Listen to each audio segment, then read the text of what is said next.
नमस्ते everybody, this is शक्ति Sawant. I am an entrepreneur and a teacher. और तो आज हमारे साथ एक हेल्थ एक्सपर्ट मौजूद है और आज हम बात करेंगे हेल्थ विद योग। योग एक तरह से बोल सकते हैं इंडिया की आइडेंटिटी भी है, इंडिया की प्राइड भी है। और योग के बारे में बात करने के लिए आई एम वेरी मच एक्साइटेड। मेरे को बहुत कुछ सीखने को मिलने वाला है क्योंकि is a very trained health coach, मतलब yoga teacher and health coach. तो मेरे को बहुत कुछ सीखने को है and I hope you will enjoy it a lot. So without further delay मैं इनवाइट करूंगा आज के गेस्ट को, नवीन शर्मा। नवीन शर्मा ही इज जो है वो corporate professional turned yoga teacher है। तो it means you can imagine कोई प्रोफेशन चेंज करता है, there is a big reason और काफी सारी लर्निंग्स इन्वॉल्व होती है। He is a health coach, he is a yoga teacher और co-founder of Ashmayu Yoga. He is a co-founder of Ashmayu Yoga. और उसके साथ साथ at present he is working for free on YouTube पे बहुत सारे videos like 30 day challenge, immunity से related yoga exercises, हर चीज से रिलेटेड योगा एक्सरसाइजेस इन्होंने पोस्ट किया है। That's why I am very very very much excited to welcome him as our guest. So without further delay, let's welcome our guest on Inspired Jeevan Talks, Naveen Sharma. Welcome to Inspired Jeevan. Let's learn and grow together.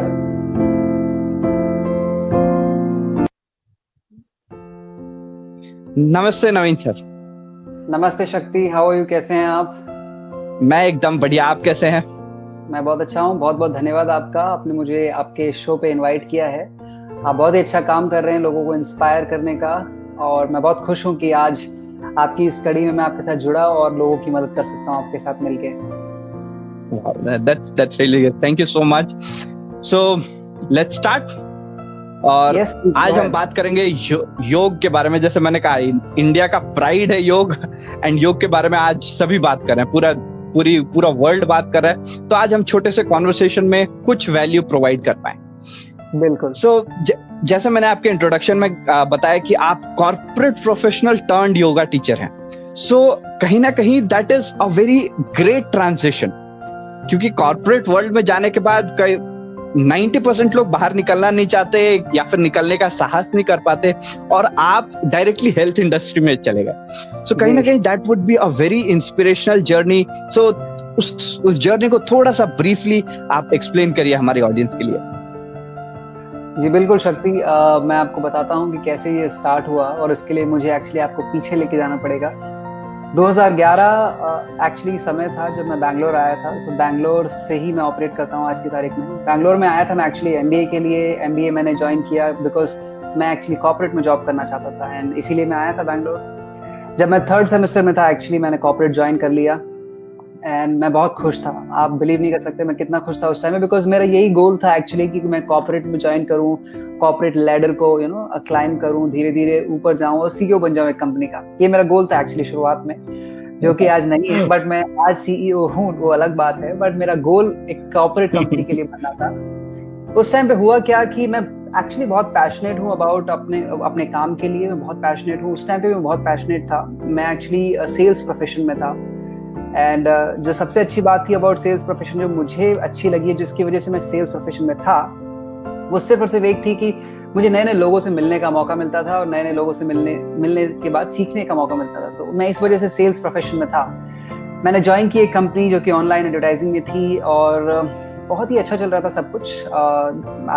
As it was a sales profession, क्योंकि ये sales profession था तो इसमें targets हुआ करते थे। मैं हमेशा अपने टारगेट्स अचीव कर लेता था, क्योंकि मैं बहुत एंथुसियास्टिक था अपने काम के लिए, बहुत मोटिवेटेड भी था। बहुत अच्छा चल रहा था सब कुछ। 6 महीने निकल गए, 9 महीने निकल गए, 12 महीने निकल गए। बहुत ही अच्छी जर्नी चल रही थी। मैं प्रमोट भी हो गया एक ही साल में। बट उसके बाद ऐसा कुछ हुआ कि जिसकी वजह से मैंने सब कुछ छोड़ दिया। होने क्या लगा बेसिकली कि 1 साल लगा बहुत सारे चेंजेस आने में मेरी बॉडी में और मेरे माइंड में, क्योंकि जब पहले 1 साल में मुझे बहुत ज्यादा फर्क समझ में नहीं आया, क्योंकि वो जब हो रहे थे तो वो धीरे धीरे हो रहे थे। ओवरनाइट कोई भी चेंज नहीं हुआ, धीरे धीरे चेंज हुआ। तो एक सबसे बड़ा चेंज जो हो गया कि मैं जब ज्वाइन किया था कॉर्पोरेट जॉब मेरा, तो मैं ऑलमोस्ट 70 केजी था, 70 किलो का था। और जैसे ही 1 साल कंप्लीट हुआ, मैं अपने आप को बहुत हैवी पाने लग गया। मेरा वजन 82 किलो का हो गया था, 82 केजीज का हो गया था मैं उस टाइम पे, जिसकी वजह से बहुत सारी प्रॉब्लम्स आने लग गई थी। प्रॉब्लम्स रिलेटेड टू स्लीप, मेरी स्लीप बहुत ज्यादा इफेक्ट हो गई थी, मेरी एनर्जी लेवल्स बहुत ज्यादा इफेक्ट हो गए थे। मेरा एंथुसियाज्म मुझे एक्चुअली ड्राइव कर रहा था अपने काम के लिए, बट समहाउ मैं actually I was going beyond my health. मैं अपनी हेल्थ को ध्यान में ना रखते हुए काम कर रहा था उस टाइम पे, क्योंकि पैशन था काम करना। और यहीं पे जब मैंने इन सब बातों को ऑब्जर्व करना चालू किया, तब मुझे हिट हुआ कि मैं कुछ गलत कर रहा हूँ अपने साथ, क्योंकि मैं हमेशा से एक हेल्थ फ्रीक रहा हूँ। अगर आप मैं अपने पुराने समय की बात बताऊं, कॉलेज वगैरह के टाइम की, बहुत ही ज्यादा रनिंग में, योगा में और डांसिंग में बहुत ज्यादा रहा हूँ मैं, क्योंकि अपने आप को फिट रखने का एक बहुत जुनून था। बट जब मैंने अपने आप को इस तरीके से पाया, जैसे 1 साल के बाद, ये बहुत बड़ा शॉक था मेरे लिए। और सबसे पहली चीज जो मैंने डिसाइड की, मैं इस तरीके से तो अपने आप को आगे नहीं बढ़ा सकता अपनी लाइफ में, मुझे कुछ करना पड़ेगा। और तब वो समय था जब मैंने ये डिसाइड किया कि मैं अपनी कॉर्पोरेट जॉब छोड़ूंगा और किसी ऐसे काम को करूंगा जिसमें मैं अपनी हेल्थ का तो ध्यान रख सकूं, साथ के साथ अपने जीवन शैली का भी ध्यान रख सकूं, अपनी कमाई का भी ध्यान रख सकूं। So, उस टाइम पे मैंने योगा को सबसे पहले चुना। और उसका रीजन ये है कि मेरे पिताजी जो हैं, उन्होंने मुझे बचपन से योगा सिखाया है। हम सभी को, मेरे 2 भाई बहन हैं, हम सभी बचपन से सीखते आ रहे हैं योगा उनकी छाया में। और वहीं से योगा की और योग की जो फाउंडेशन है वो आई। और सबसे पहला जो मेरा ऑप्शन था मेरे दिमाग में, वो योग में आना था। अब तो 7 साल हो गए उस बात को, 6-7 साल हो गए। तो तब से सीखता आ रहा हूँ, सिखाता आ रहा हूँ, और अपने आप को भी हेल्दी रख रहा हूँ, और बहुत सारे लोगों को हेल्प किया है मैंने अब तक हेल्दी रहने के लिए। तो इस तरीके से मैं एक्चुअली इस जर्नी में आया हूँ। That's really amazing journey। और जहाँ पे आपने बात की ना कि आप रियलाइज कर पाए कि हाँ, कुछ चेंजेस हो रहे हैं और वो चेंजेस हमारे लिए नहीं है, हमारे बॉडी के लिए अच्छे नहीं है। आपने ऑब्जर्व किया कि स्लीप क्वालिटी कम हो रही है, तो कहीं ना कहीं वो चीज सबके जिंदगी में आनी चाहिए, क्योंकि अगर हम खुद ही रियलाइज नहीं कर पाए तो कोई हमारी हेल्प भी नहीं कर सकता फिर। सो वो एक बहुत इंपॉर्टेंट, वो एक टर्निंग पॉइंट वाली चीज जी। So that's really an amazing journey. और मैंने आपके बारे में पढ़ा, आप ट्रेनिंग और कोचिंग दोनों को एक साथ पसंद करते हैं, ट्रेन करना एंड कोच करना। ये पहली बात तो ये है कि ये दोनों टर्म्स बहुत से लोगों को सेम लगते हैं, और बहुत ही लोगों को लगता है कि ये दोनों चीज सेम ही तो है। तो आपने आप इस दोनों को सेपरेट कैसे बताते हैं, और आपको क्यों लगता है कि ये दोनों साथ में जरूरी है? बहुत अच्छा सवाल है शक्ति जी आपका, और मैं वाकई में इसका जवाब देना चाहूंगा। एक्चुअली शुरुआती दौर पे जब मैं योगा सिखा रहा था लोगों की मदद कर रहा था उनके हेल्थ गोल्स के लिए, मैं सिर्फ ट्रेनिंग कर रहा था। और ट्रेनिंग से मेरा मतलब ये है कि मैंने जो भी सीखा योग के क्षेत्र में या फिर हेल्थ के क्षेत्र में, मैं लोगों को बताता हूँ, सिखाता हूँ कैसे किया जा सकता है, और इसी को हम ट्रेनिंग बोलते हैं। आप एक स्किल को जानते हो, आप एक नॉलेज को जानते हो, और आप उसको आगे बढ़ाओगे, वो ट्रेनिंग हो गई आपकी। अगर स्किल है तो ट्रेनिंग। लेकिन वहां पे एक जो चीज आके अटक जाती है वो ये है कि आप लोगों को ये तो बता सकते हो कि करना क्या है, लेकिन लोग अपने आप को उस चीज को कैसे फॉलो करें कंसिस्टेंटली, वो नहीं ला पाते। जैसे अगर एग्जांपल दूं, अगर कोई 1 साल से योगा कर रहा है, तो ये कोई जरूरी नहीं है कि वो पूरे साल भर योगा किया होगा। बहुत सारे गैप्स रहते हैं, और अगले साल करेगा कि नहीं करेगा। बहुत सारे लोग जिम ज्वाइन करते हैं, बहुत सारे लोग और भी बहुत सारी चीजें ज्वाइन करते हैं, डाइट चालू करते हैं। तो जो भी ये नॉलेज मिलती है, ये तो कहीं ना कहीं से ट्रेनिंग से आ जाती है आपकी। लेकिन जो आप फॉलो नहीं कर पाते हो उस चीज को, वो बिहेवियर के ऊपर डिपेंड करता है, वो आपकी साइकोलॉजी के ऊपर डिपेंड करता है, वो आपके माइंड के ऊपर डिपेंड करता है, आप किस तरीके से अपने आप को एक चेंज ला रहे हो अपने ब्रेन में। और वहां पे आता है कोचिंग। तो जिस दिन मुझे ये पता चला कि क्यों जो मेरे स्टूडेंट्स हैं, वो बहुत लंबे समय तक एक रूटीन को, जो कि बहुत ही हेल्प कर रहा है उनको, उस पे रुक क्यों नहीं पा रहे हैं, उसी को क्यों फॉलो नहीं कर पा रहे हैं, वो क्यों बार बार छोड़ देते हैं जो चीज उनके लिए बहुत हेल्दी है और जो चीज बहुत अच्छी है। और आंसर छुपा हुआ है कोचिंग में। क्योंकि कोचिंग आपके लिए क्या करता है, कोचिंग आपको अपने बिहेवियर को समझने में मदद करता है, आपको ये समझने में मदद करता है कि आपने ये चॉइस क्यों की है और ये चॉइस क्यों की है। क्योंकि हर चीज जो आप चुनते हो दिन भर में करने के लिए, उसके पीछे अंदर एक रीजन है जिसकी वजह से आप वो काम कर रहे हो। और कोचिंग में हाँ वो रीजन बाहर निकल के आता है। और जब आपको वो पता चलता है तो बहुत आसान हो जाता है आपके लिए एक चेंज लेकर आना। बहुत सिंपल है, अगर आपको योगा चालू करना है, आपको अपनी हेल्थ का ध्यान रखना चालू करना है, आप पूरे एंथुसियाज्म चालू करोगे, थोड़े दिन बाद वो मोटिवेशन मर जाएगा, क्योंकि मोटिवेशन कहाँ से आया? बाहर से। कोचिंग आपको अंदर से मोटिवेशन लेकर आता है, पहली बात तो इंट्रिंसिक मोटिवेशन लेकर आता है।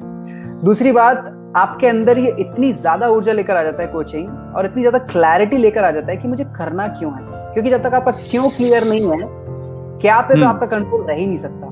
सो आपका क्यों क्लियर हो जाता है कोचिंग से, और फिर क्या को आप करते रहते हो और आराम से अपने सारे गोल्स अचीव कर लेते हो। इसीलिए मैं ट्रेनिंग और कोचिंग दोनों पे साथ में फोकस करता हूँ, बिकॉज ट्रेनिंग में एक समय तक ही कर सकता हूँ किसी के साथ, क्योंकि 24 घंटे हैं और लिमिटेड टाइम है, और मेरा अपना 1 मिलियन लोगों के साथ काम करने का है अपनी लाइफ टाइम में। सो उसको पूरा करने के लिए मुझे लोगों को इस तरीके से ट्रेन करना है कि एक समय के बाद वो अपना ध्यान खुद रख सकें और मेरी जरूरत ना पड़े उनको, ताकि वो अपने मास्टर बन जाए, और वो बिना कोचिंग के हो नहीं सकता। इसीलिए मैं दोनों को साथ में लेके चलता हूँ। वाह, इस चीज से मेरे को 2-3 चीजें, एक जोक भी याद आया। मैंने एक जोक सुना था, उससे पहले आपने जो माइंडसेट की बात की, जब माइंडसेट डेवलप हो जाएगा, एक कहते हैं ना कि अगर सच्चा लीडर वही होता है तो जो एक नया लीडर खड़ा करे।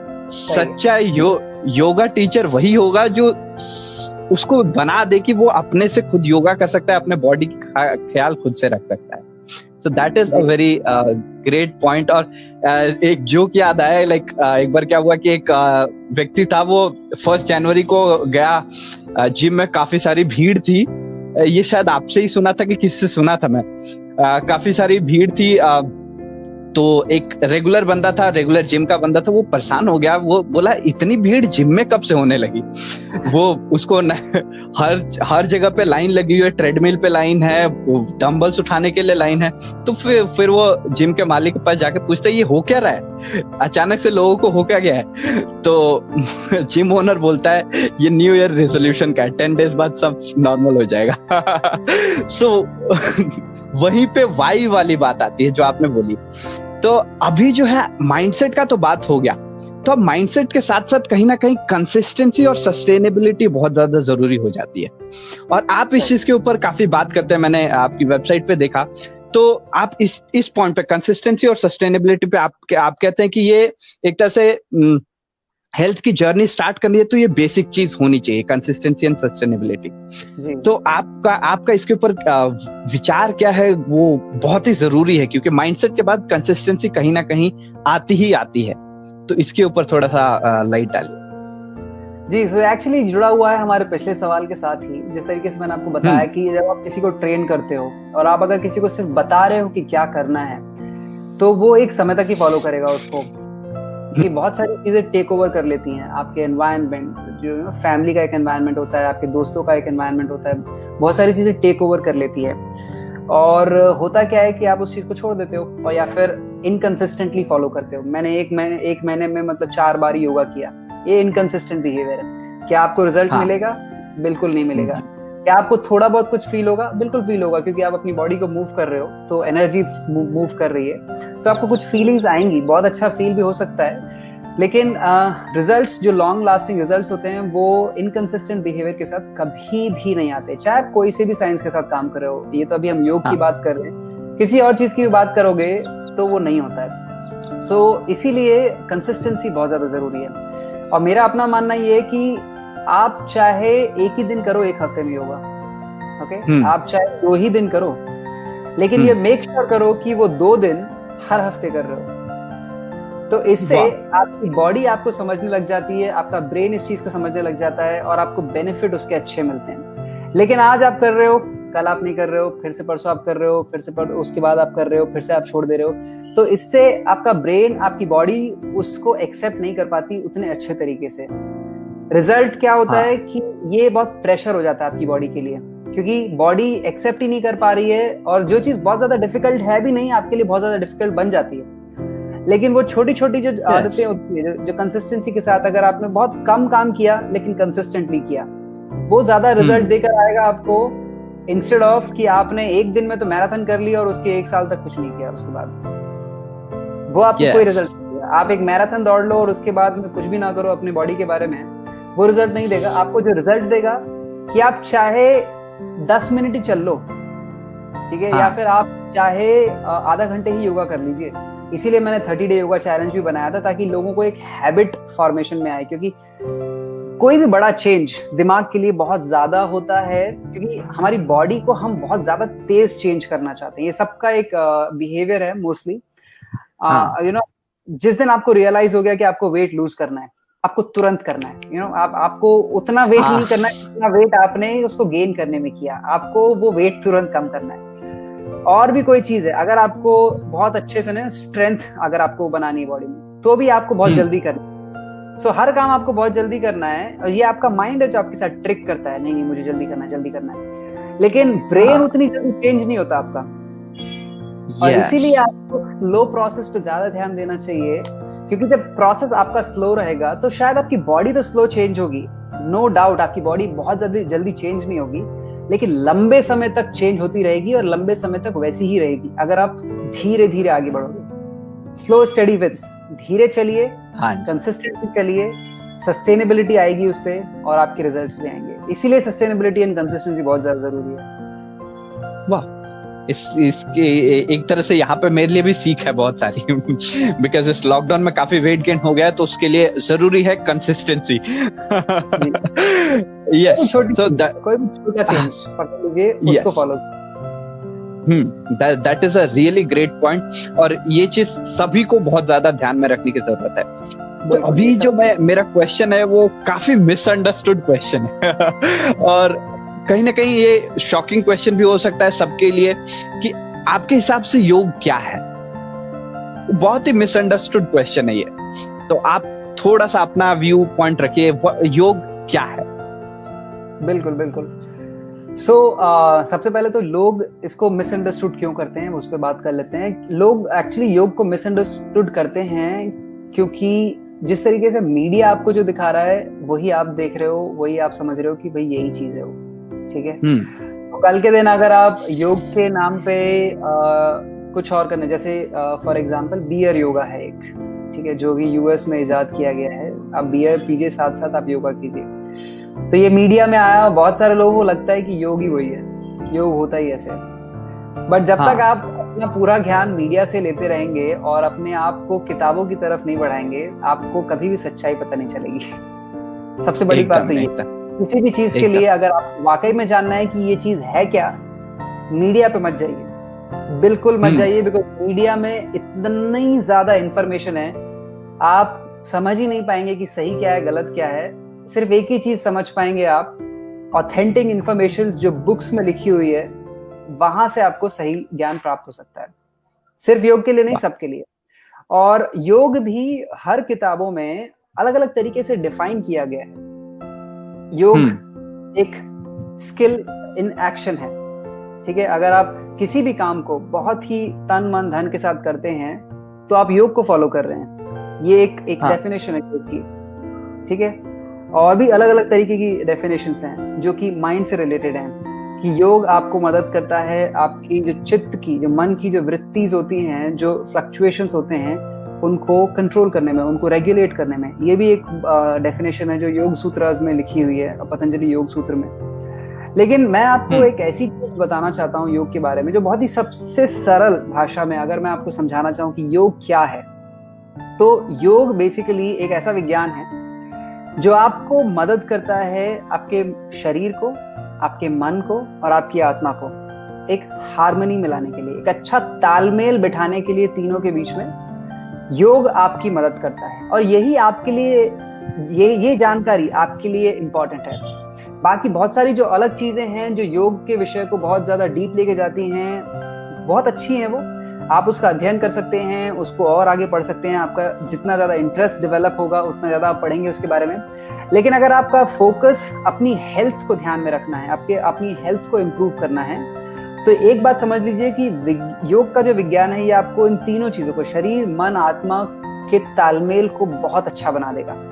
और हमारी लाइफ में जो भी प्रॉब्लम है, चाहे हेल्थ से रिलेटेड हो, चाहे रिलेशन से रिलेटेड हो, चाहे और किसी भी चीज से रिलेटेड हो, ये इन तीनों के बीच का जो बिगड़ा हुआ तालमेल है उसकी वजह से है। और जब आप योग करना चालू करते हैं तो आप वो सारी चीजों को अपने आप बदलते हुए देखना चालू करते हैं। तो योग को हमेशा इस तरीके से लीजिए, सिर्फ एक एक्सरसाइज की तरह से मत लीजिए कि ठीक है मैं एक एक्सरसाइज कर लूंगा, जाके आसना की क्लास कर लूंगा। यस, आप आसना कर रहे हैं, बट उसका पर्सपेक्टिव सिर्फ शारीरिक नहीं है, उसका पर्सपेक्टिव शरीर, मन, आत्मा। जब आप योग में आसन करते हैं, प्राणायाम करते हैं, मेडिटेशन करते हैं, तब आपको इन सब चीजों का फायदा मिलने लगता है। तीनों चीजें तालमेल में आती हैं। इस तरीके से आप योग को देखेंगे, आपकी जिंदगी पलट जाएगी पूरी, और आप ट्रांसफॉर्मेशन देखना चालू कर देंगे। जब तक इसको एक्सरसाइज की जैसे लेंगे, तब तक आप सिर्फ वही शारीरिक चेंज देख पाएंगे। वो मेरा थोड़ा सा वेट लॉस हो गया, फैट लॉस हो गया, थोड़ा सा मैं और अच्छा यंग लगने लग गया, बट आप कभी भी उस चीज पर रुक नहीं पाएंगे, क्योंकि आपने फाउंडेशनल एस्पेक्ट को नहीं पकड़ा उसके। तो ये है फाउंडेशनल एस्पेक्ट, और ये है योग। वाह, this was really amazing. This was completely different. आज तक मैंने कुछ ऐसा सुना नहीं था, मेरे लिए काफी कुछ सीखने को था। मैं इस इंटरव्यू को वापस सुनूंगा और ध्यान से सुनूंगा। सो जैसे आपने प्राणायाम के बारे में बात किया बीच में, तो क्या योग और प्राणायाम अलग अलग हैं या फिर एक ही सिक्के के दो पहलू हैं? क्योंकि ये भी कहीं ना कहीं बहुत ही मिसअंडरस्टूड कॉन्सेप्ट है। तो आपका क्या मत है, योग और प्राणायाम क्या है?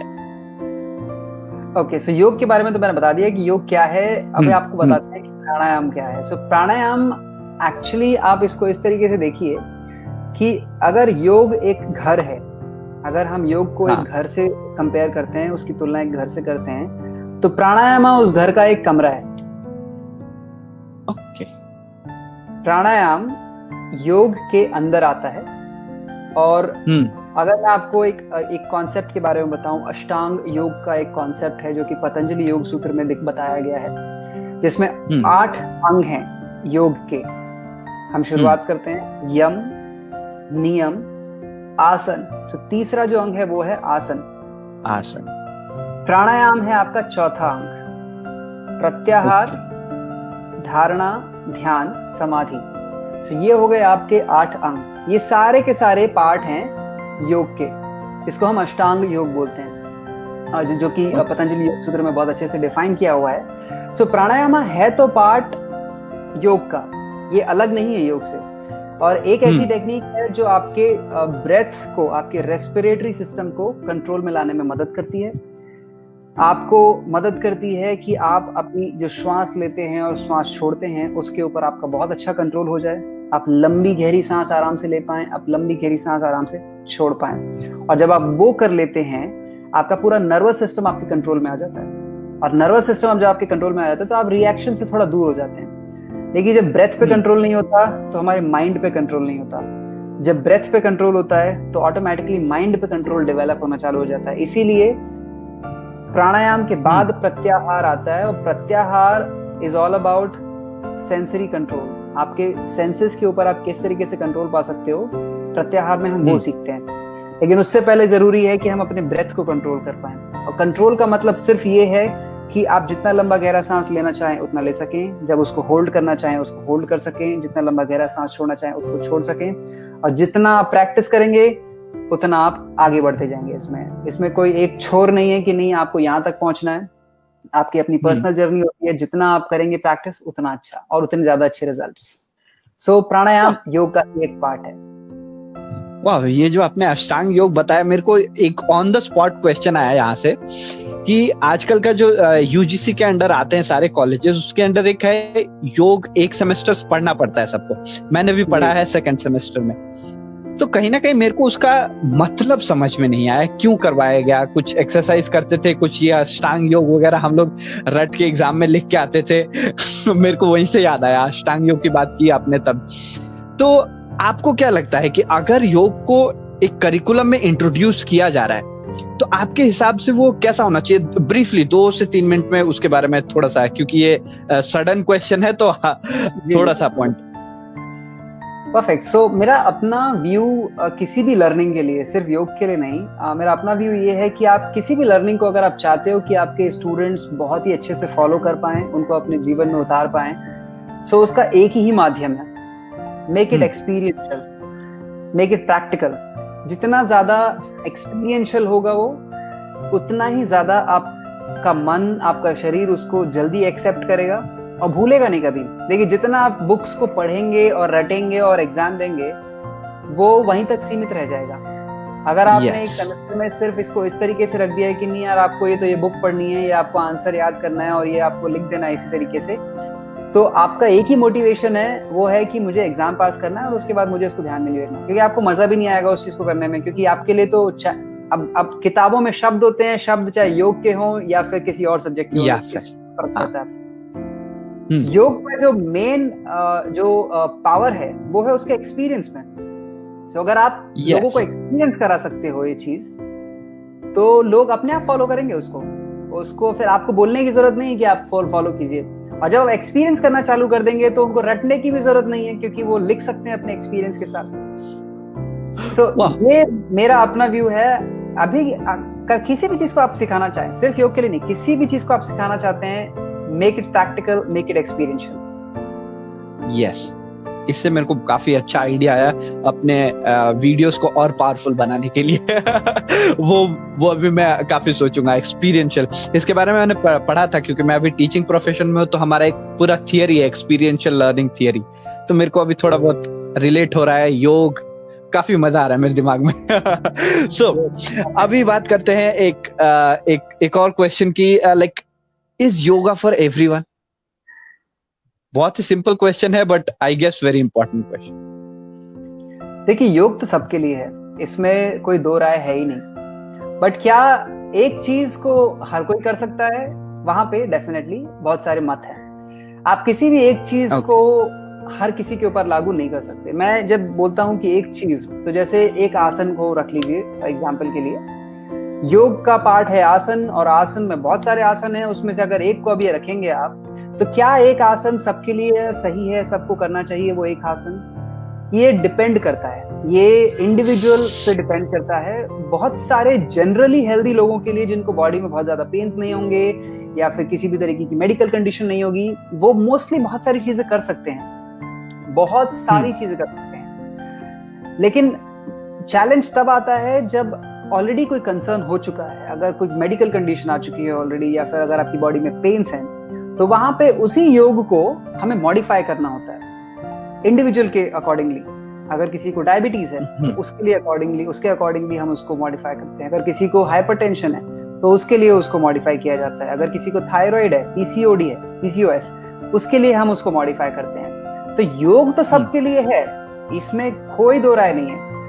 लेकिन उसके अंदर जो आप करते हैं वो इंडिविजुअल टू इंडिविजुअल डिपेंड करता है। और इसीलिए एक योगा की टीचर की और योग के एक प्रशिक्षक की बहुत ज्यादा जरूरत होती है, क्योंकि वो यही काम करते हैं। वो आपके साथ मिलके, समझ के आपके लिए एक ऐसा प्लान बनाते हैं जो आपके लिए फिट हो और आपको सबसे ज्यादा बेनिफिट दे। सो हाँ जी, टू सिंप्लीफाई, योग सबके लिए है, लेकिन उसके अंदर क्या करते हैं वो बदल जाता है सबके लिए अलग अलग तरीके से, अपनी इंडिविजुअलिटी के हिसाब से। Okay, that is really awesome. So questions तो अभी मेरे दिमाग में बहुत सारे चल रहे हैं, बट हमने बोला था हाफ एन आवर। सो एक last question and my favourite question. वैसे तो योग बहुत विशाल है, योग के बारे में बहुत कुछ जानना चाहिए योग अगर हम शुरू कर रहे हैं तो, लेकिन अगर आपको एक क्वेश्चन मिले कि अगर आपको अल्टीमेट एक एडवाइस देनी हो योग के बारे में, योग कोई शुरू कर रहा है, योग जो शुरू कर चुका है, अल्टीमेट एक एडवाइस जो हमेशा याद रखनी है योग के बारे में, तो वो आपके हिसाब से वो अल्टीमेट एडवाइस क्या हो? बहुत अच्छा सवाल है आपका ये। और एक्चुअली में अगर देखा जाए तो बहुत सारी चीजें इसके बारे में बात कर सकता हूँ मैं यहाँ पे, जो आपको ध्यान रखनी चाहिए। बट अगर मुझे किसी एक चीज को नंबर 1 स्थान देना है, सो वो मैं दूंगा आपकी अपनी सांस को। सांस जिस तरीके से लेते हैं आप, ब्रीदिंग, जब श्वास लेते हैं, इनहेल करते हैं और श्वास छोड़ते हैं, आप कोई भी प्रैक्टिस कर रहे हैं योगा की और योग की, किसी भी तरह की प्रैक्टिस आप कर रहे हैं, चाहे आसन कर रहे हैं, चाहे प्राणायाम कर रहे हैं, चाहे मेडिटेशन कर रहे हैं, द नंबर 1 थिंग जो आपको ध्यान में रखनी है कि मेरा फोकस इससे बिल्कुल नहीं हटना चाहिए, वो है आपकी अपनी ब्रेथ के ऊपर पूरा का पूरा ध्यान रखिए। और मैं सिर्फ ब्रेथ की बात कर रहा हूं अभी, क्योंकि जब आप ब्रेथ के ऊपर ध्यान रखना चालू करेंगे तो ऑटोमेटिकली बहुत सारी अलग चीजें अपने आप सही हो जाएंगी। आपको उनके ऊपर अलग से फोकस नहीं करना होगा, क्योंकि ये बहुत बड़ा एरिया है ब्रेथ। आप इस पे फोकस कीजिए, आपकी बहुत सारी चीजें अपने आप सही हो जाएंगी। सो जैसा कि आपने पूछा शक्ति जी कि क्या वो एक चीज होनी चाहिए, ऐसे तो बहुत सारी चीजें हैं, लेकिन मैं एक चीज की अगर आप बात करूंगा तो वो होगी ब्रेथ। ब्रेथ पे आप अपना पूरा फोकस रखें।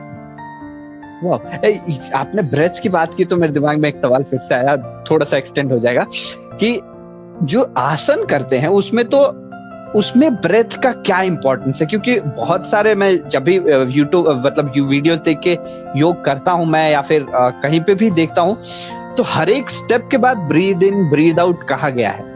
तो वो ऐसा क्यों कहा जाता है? वो आसन करते टाइम उसका क्या इंपॉर्टेंस है? मेरे को समझ में नहीं आता वो चीज, और शायद हमारे ऑडियंस में भी कई लोग होंगे जिनको ये चीज समझ में नहीं आती कि आसन करते टाइम उसकी क्या जरूरत है। देखिए, अगर कोई एक चीज है जो बहुत ज्यादा इंपॉर्टेंट है, जो आसन को एक्सरसाइज से अलग करती है, तो वो है आपका ब्रीदिंग के ऊपर जो ध्यान है वो, और किस तरीके से आप सांस लेते हैं उस टाइम पे। One of the most important thing, जो बहुत ही ज्यादा महत्वपूर्ण बात है, जो आसन को एक एक्सरसाइज से अलग करती है। ठीक है। दूसरी चीज कि आपको करना क्यों चाहिए। जब आप कोई भी आसन कर रहे हैं, आपको सांस लेना और छोड़ना एक अलग अलग तरीके से डिफाइन होता है। बट एक जनरल थंब रूल ये होता है कि जब भी आप अपने चेस्ट को, अपनी छाती को चौड़ा कर रहे हैं, या फिर शोल्डर्स को पीछे कर रहे हैं, या फिर जहां पे भी आपके पास बहुत अच्छा स्पेस है अच्छे से लंबी गहरी सांस लेने का, हर उस जगह पे आप ज्यादातर 90% सांस लेते हैं। और ऐसे कोई भी आसन जहाँ पे आपका पेट दब रहा है, आपकी छाती दब रही है, जैसे आसन जिसमें आप आगे की तरफ झुकते हैं, या फिर खड़े होकर झुकते हैं, या फिर बैठ के झुकते हैं, या फिर साइड में बेंड करते हैं, तो आपका स्टमक दब रहा है। ऐसे सारे के सारे आसन में 90 to 95% हमें ये ध्यान रखना होता है कि हम एक्सहेल करें। और उसका रीजन सिंपल से ये है, क्योंकि ये आपकी एनर्जी को बैलेंस रखता है अपने बॉडी में। आप जब एक्सहेल करके स्ट्रेच करते हैं तो आपकी मसल्स रिलैक्स हो जाती हैं, आपको सपोर्ट करती हैं उस स्ट्रेच को डीप करने में, और मेक श्योर करने में कि इंटरनली आप बहुत ज्यादा प्रेशर क्रिएट नहीं कर रहे हो आप अपनी मसल्स पे, नर्व्स पे। आप सांस ले रहे हो, लेकिन अगर आप सांस लेना छोड़ दोगे, उस टाइम पे बंद नहीं करोगे, या फिर एकदम होल्ड करके रखोगे, तो आप बहुत ज्यादा प्रेशर क्रिएट करोगे अंदर, जो कि बहुत स्पेसिफिक कंडीशंस में कई बार किया जाता है, लेकिन हर बार नहीं किया जाता। और एक जनरल रूल नहीं है, वो एक स्पेसिफिक रूल है, जिसकी हम यहाँ पे तो बात नहीं कर सकते, क्योंकि वो एक स्पेसिफिक कंडीशन में ही काम आता है और स्पेसिफिक पर्सन के साथ ही होता है वो इंडिविजुअली। लेकिन जनरल रूल ये है कि अगर आप सांस अच्छे से ले रहे हैं, छोड़ रहे हैं, आपकी योगा प्रैक्टिस और आसना प्रैक्टिस स्पेशली बहुत ही अच्छी होगी। आराम से उसको आप कर पाएंगे, आप फटीग फील नहीं करेंगे, थकान बिल्कुल भी फील नहीं करेंगे आपके आसन की प्रैक्टिस के बाद। लेकिन अगर आपका ध्यान सांस पे नहीं है और आप नहीं ले रहे हैं अच्छे से, तो आसन को आपने एक एक्सरसाइज बना दिया है, जिसके बाद आपको फटीग भी फील होगा, थकान भी फील होगी। हो सकता है कि आप अपने आप को हर्ट भी कर लें, आप ज्यादा स्ट्रेच करके अपने आप के मसल्स को शायद ज्यादा स्ट्रेन कर दें। तो सांस इसलिए ज्यादा जरूरी है यहाँ पे। वाह, इसके बारे में तो मैं काफी सारे अभी और क्वेश्चंस आ रहे हैं, लेकिन time is up. So thank you so much for talking with us, और उम्मीद है कि आगे भी हम इससे भी लंबा सेशन करेंगे, क्योंकि मेरे को लग रहा है अभी बहुत कुछ चीजें डिस्कस करने के लिए, और काफी सारे क्वेश्चंस मेरे लगता है हमारे ऑडियंस को भी होगा। आप कमेंट डाउन कीजिएगा, हम उस क्वेश्चंस का आंसर पक्का देंगे। Thank you so much Naveen sir तो for coming on the show and sharing so much beautiful things and so much learnings. Thank you. बहुत बहुत धन्यवाद शक्ति, आपने मुझे इनवाइट किया अगेन। मेरा अपना मिशन है लोगों को हेल्प करना, हेल्थ इंप्रूव करने के लिए, और आपने मुझे मौका दिया आज के आपके इस प्लेटफॉर्म पे आके बात करने के लिए। बहुत बहुत धन्यवाद। आप बहुत अच्छा काम कर रहे हैं, करते रहिए, इससे लोगों का बहुत भला होगा। नमस्ते। Thank you. नमस्ते।